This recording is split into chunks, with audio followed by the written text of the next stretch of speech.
Greetings, welcome back to Black Bear News, where we are discussing abrupt environmental destruction, which I think is more appropriate than abrupt climate change, because I don't know, climate change still doesn't carry any bite.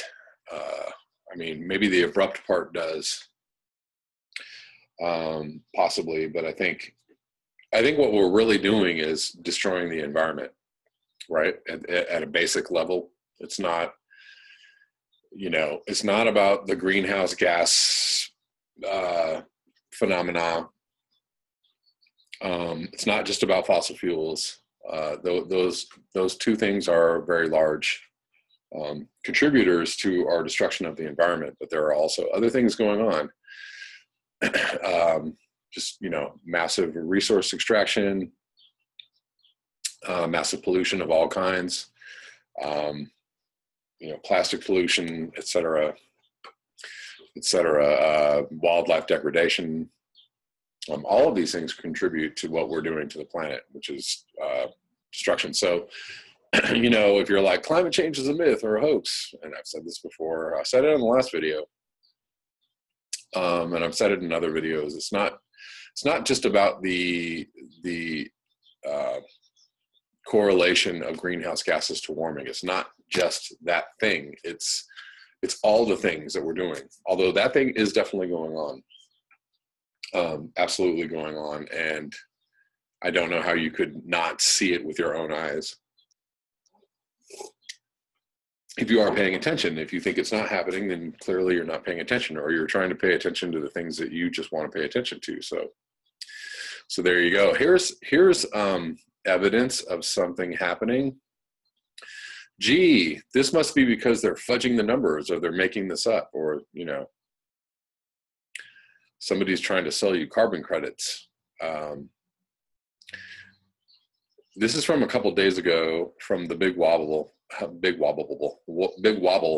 Temps approaching 50 degrees Celsius or 122 degrees Fahrenheit in parts of India bring danger to millions of people with heat conditions humans should not have to endure. So this has been going on for the last few years, at least the last 2 or 3 years that I can remember, that India has been hit with major heat waves, debilitating heat waves. Something like 1,500 people died, I think maybe it was 2 years ago in India from a heat wave. This was just a few days ago. And I don't know if it's still going on, but I'm going to read this very short article. As temperatures creep up to levels humans should not have to endure, India's miserable heat wave continues, with the mercury approaching 50 degrees Celsius or 122 degrees Fahrenheit. As temperatures climb, so will the dangers to the millions of people and animals living in the region. Residents will once again have to take the necessary precautions to avoid heat exhaustion and heat stroke, as well as deal with poor air quality. India Meteorological Department, IMD, has issued a heat wave alert for Rajasthan, West Madhya Pradesh, Central Maharashtra, and Vidarbha over the next 2 days. IMD said that dust storms along with thunderstorm is also likely over West Uttar Pradesh tomorrow.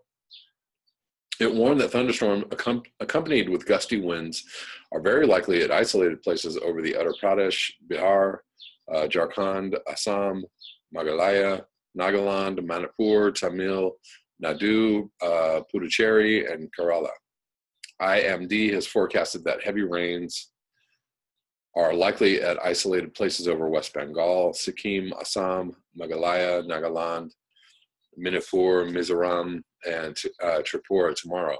A cyclonic circulation currently lays over southeast Uttar Pradesh, I don't know how to pronounce that, a neighborhood. There is also a cyclonic circulation over Gangetic, West Bengal. So yes, this is happening.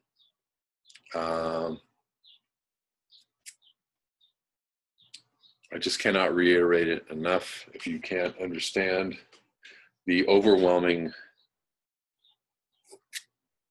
mountain of evidence indicating that we are warming, and I know you want to take the human element out of it and say it's the sun.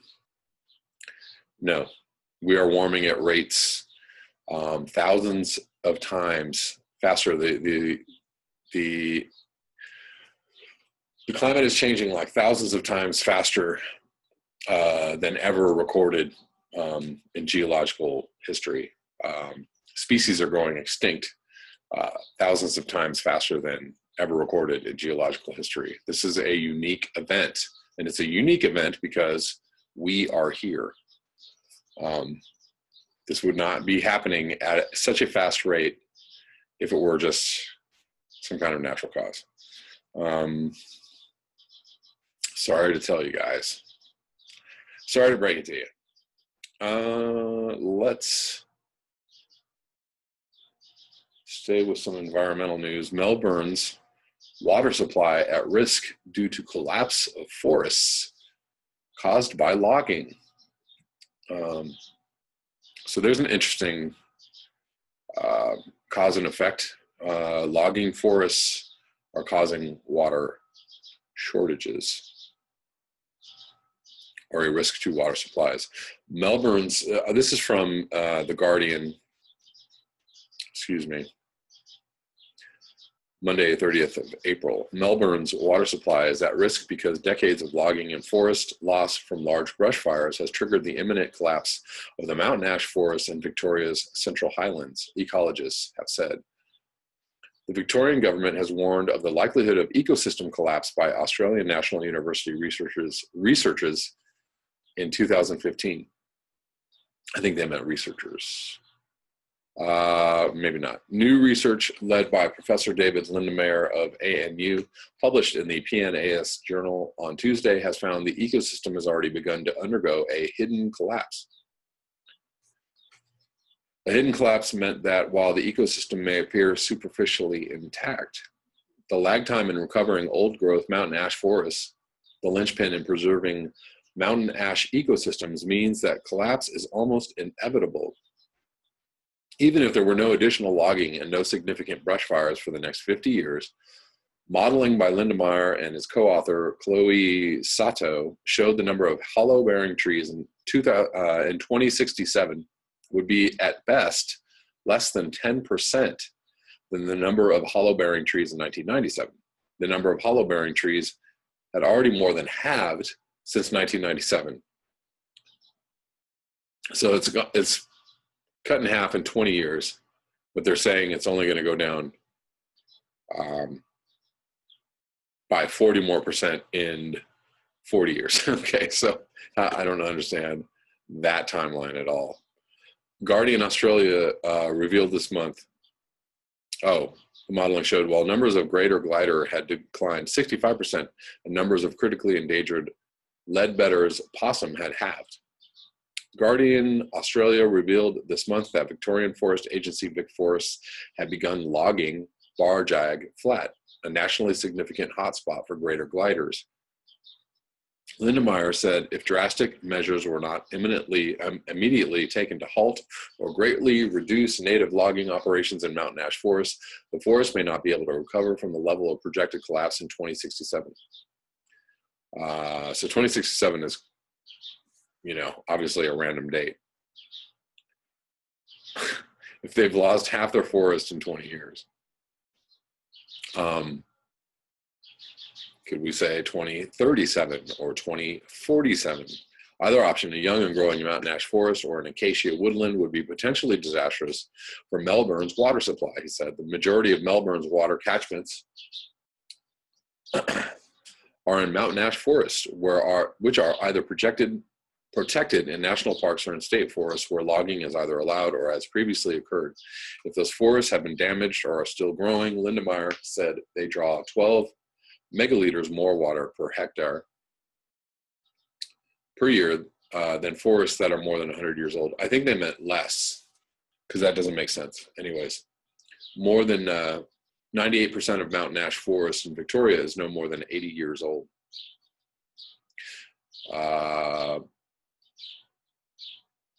and most of those in key catchment areas are less than 80.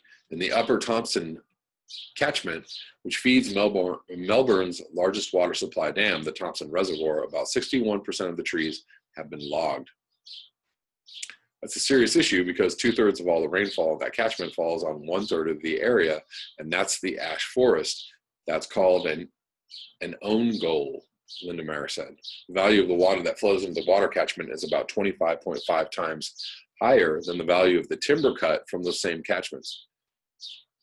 An economic analysis published by the Threatened Species Recovery Hub found that economic contribution of the water supply to the Victorian economy was $310 million compared with $12 million from the native timber industry. My hope is that at some stage, people will wake up and say, oh my God, that's the water supply for 4.5 million Melburnians, Linda Meyer said. Is it appropriate to compromise the water supply of soon to be Australia's largest city? He said the situation would be worsened if the federal government introduced new regional forestry agreements to replace the rolled over short-term agreements, which are due to expire in March 2020. The new RFAs are going to be even more disastrous because what they will do is lock in guaranteed level of saw long supply, which isn't really sustainable, he said. The RFAs don't take into account other valuables like water or tourism. It's nonsensical and doesn't make any sense to me. Yeah. Not much of what we're doing makes sense. It only makes sense in the short term. In the right now, right here and now. I want to read this. Well, hold on. I'm trying to cover a lot of things, and I probably don't have time to. Very quickly, I saw this article and I thought it was interesting. Electronics recycling innovator is going to prison for trying to extend computers' lives.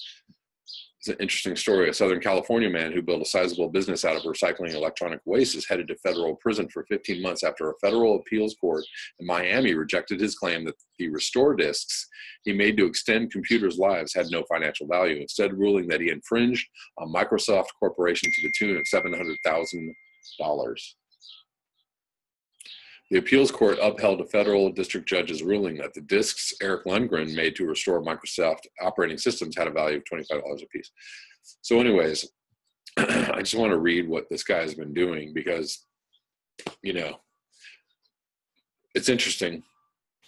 And it shows what can be done. I guess, you know, obviously,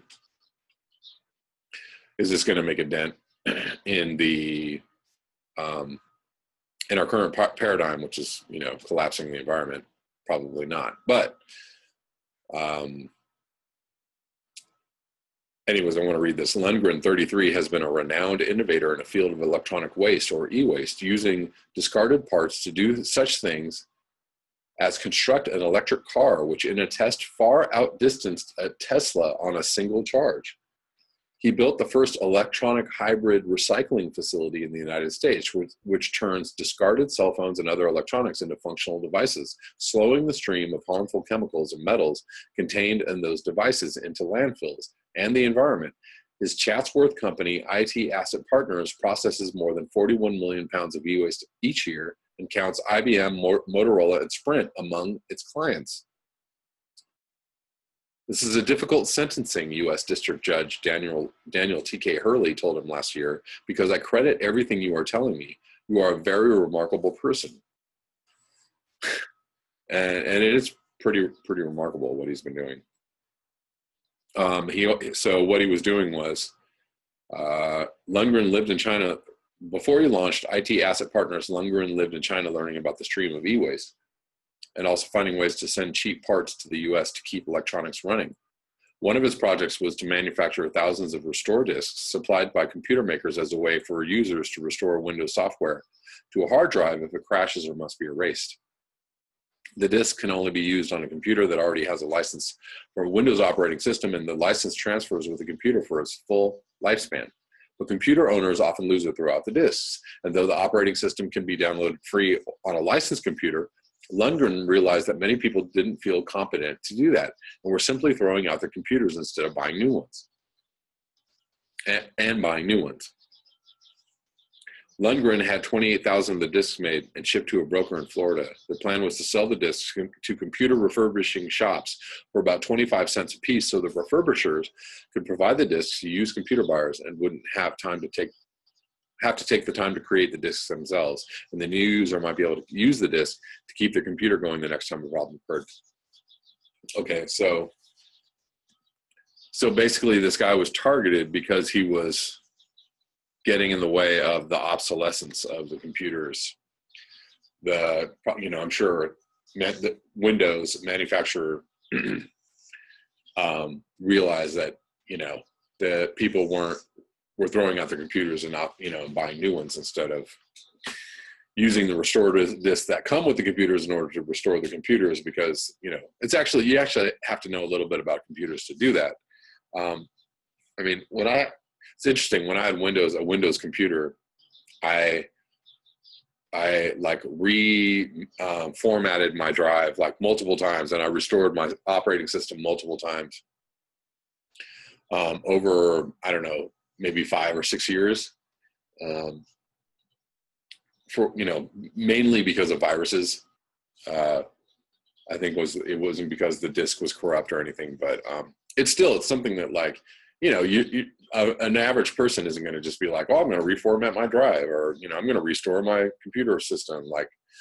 It takes a little bit of savvy, but I've had a Mac since 2008 or 9, and I've never had to do anything like that. I've never had to reformat my drive or restore I know that some people have Mac problems, but I'm just saying I haven't, obviously they don't have viruses either. I've had to do a couple things with what is it called? Malware, there's a malware that installs extensions on your browser or whatever, and it kind of messes up your computer. But that's a totally different thing than a virus. It's kind of like a virus, but it's not like a virus that infects your drive. Anyways, so it's really lame because this guy was doing people a favor and a service, and selling these restore discs to the stores for 25 cents. So was he taking a loss? Probably. Or maybe he was selling it for cost. I don't know. But anyways, interesting stuff. I'm going to link it below if you want to read the whole article. Moving on to James Howard Kunstler. I always want to call him Howard Dean Kunstler. I don't know why. I want to combine the two people, Howard Dean and James Howard Kunstler, and make them one person. That would be weird. That collapse you ordered, this is from April 30th. I had a fellow on my latest podcast released Sunday who insists that the world population will crash 90+% from the current 7.6 billion to 600 million by the end of the century. Jack Alpert heads an outfit called the Stanford Knowledge Integration Lab, which he started at Stanford University in 1978 and now runs as a private research foundation. Alpert is primarily an engineer. At 600 million, the living standard in the USA would be on a level with the post-Roman peasantry of 5th century Europe, but without the charm, since many of the planet's link systems, soils, oceans, climate, mineral resources will be in much greater disarray than was the case 1,500 years ago. Anyway, that state of life may be a way station to something more dire. Alpert's optimal case would be a world human population of 50 million deployed in 3 city-states in the Pacific Northwest, the Uruguay-Paraguay border region, and China that could support something close to today's living standards for a tiny population, along with science and advanced technology run on hydropower. The rest of the world, he says, would just go back to nature, or what's left of it. Alpert's project aims to engineer a path to that optimal outcome. This is awesome because, he's thinking about what it might look like, an optimal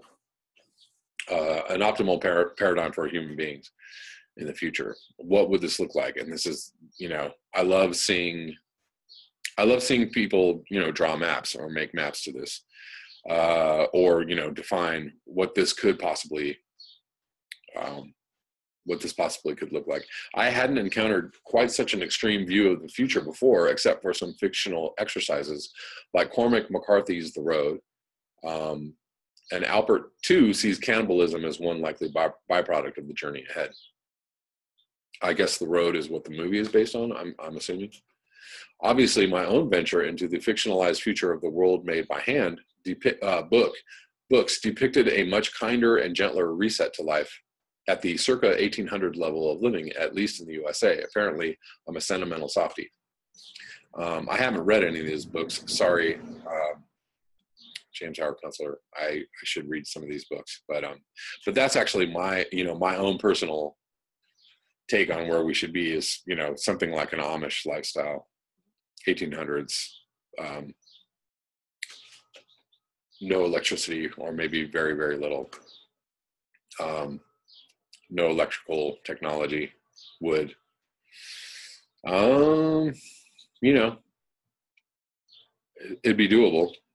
You just have to be used to it, get used to it. Both of us are at odds with the more generic techno-optimists who are waiting patiently for miracle rescue remedies like cold fusion while enjoying reruns of The Big Bang Theory. Albert doesn't completely rule out as yet undeveloped energy sources, though he acknowledges that there are a low percentage prospect. We do agree with the basic premise that the energy supply is mainly what supports the way we live now, and that it shows every evidence of entering a deep and destabilizing decline that will halt the activities necessary to keep our networks of dynamic systems running. A question of interest to many readers is how soon or how rapid the unraveling of these systems might be. When civilizations crumble, it tends to fast track. The Roman Empire seems to be an exception, but in many ways it was far more resilient than ours, being a sort of advanced Flintstones economy with even its giant-scale activities, e.g. building the Colosseum, being accomplished by human-powered work. In any case, the outfit really fell apart steadily after the reign of Emperor Marcus Aurelius, 180 AD. The Romans had their own version of a financialized economy. They simply devalued their coins by mixing in less and less silver at the mint, so they could pretend to pay for the same luxuries they had grown accustomed to as resources stretched thin. Our financialized economy, like everything else we do, operates at a level of complexity so baffling that even its supposed managers at the central banks are flying blind through fogs of debt, deception, and moral hazard. When that vessel of pretense slams into a mountaintop, the effects are likely to be quick and lethal to the economies on the ground below. In our time, the most recent crash of a major socioeconomic system was the fall of the Soviet Union in 1990-91. Of course, it happened against the backdrop of a global system that was still revving pretty well outside of the USSR, and that softened the blow. Ultimately, the Russians still had plenty of oil to sell, which allowed them to reset well above the 5th century peasant level of existence, at least for now. The Soviet Union collapsed because it was a thoroughly dishonest system that ran on pretense and coercion. Apparently, the US intel community completely missed the signs that political collapse was underway. How does this happen over and over again, that intelligence keeps missing these huge events? Like, oh, yeah, didn't see that one. They seem to be pretty clueless about the fate of the USA these days, too.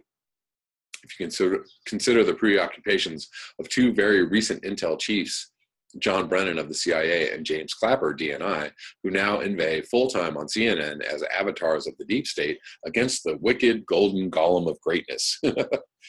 That's funny. Personally, I expect our collapse to be as sudden and unexpected as the USSR's, but probably bloodier because there's simply more stuff just lying around to fight over.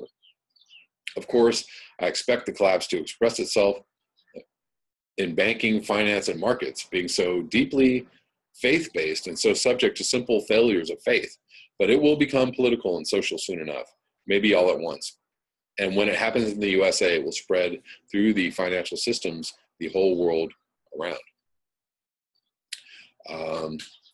All right, guys, it's getting a little long for me. I need to wrap this video up. Unfortunately, the problem, the drawback to only being able to do these every couple of days is that there's just so much that I want to read.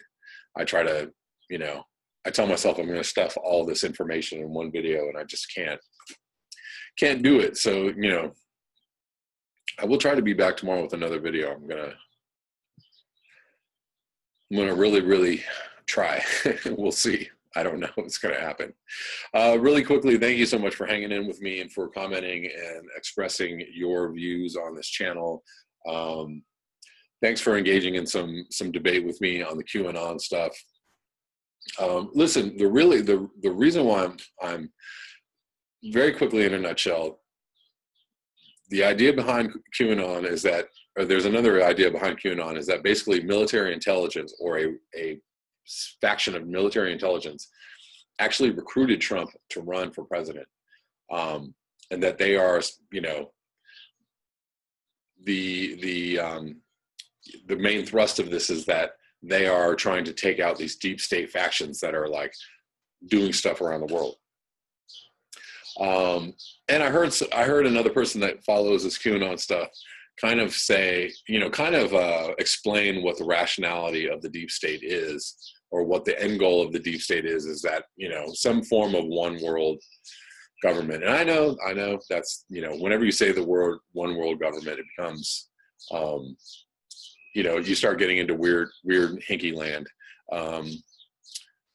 At least for me too, when I hear somebody talk about one world government, I'm like, okay. But, you know, there are, you know, obviously the New World Order has been, you know, a phrase that's been bandied about for a really long time, and you know, spoken out of the mouths quite frequently of past leaders of the United States and other countries. You know, so I guess what this one commentator was trying to say was the point of the New World Order, or the one world government, was control, and the wiping out of borders, the wiping out of sovereign states, and, you know, wiping out of the rights of, you know, people to control their lives.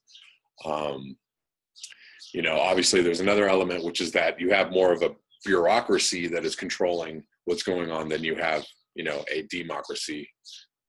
However much that, you know, some nations live in a democracy or not, but, you know, there's at least a pretense of having control, the people having control over the government. Take this for what it is, for what you want, or for what it's worth, whatever it means to you. Whoa, it scared me. I don't know why people are closing doors on me, but that's what's happening today. But anyways, where was I at? So what I'm trying to say is, and here's the door again, just, all right. I'm sure you guys enjoyed that.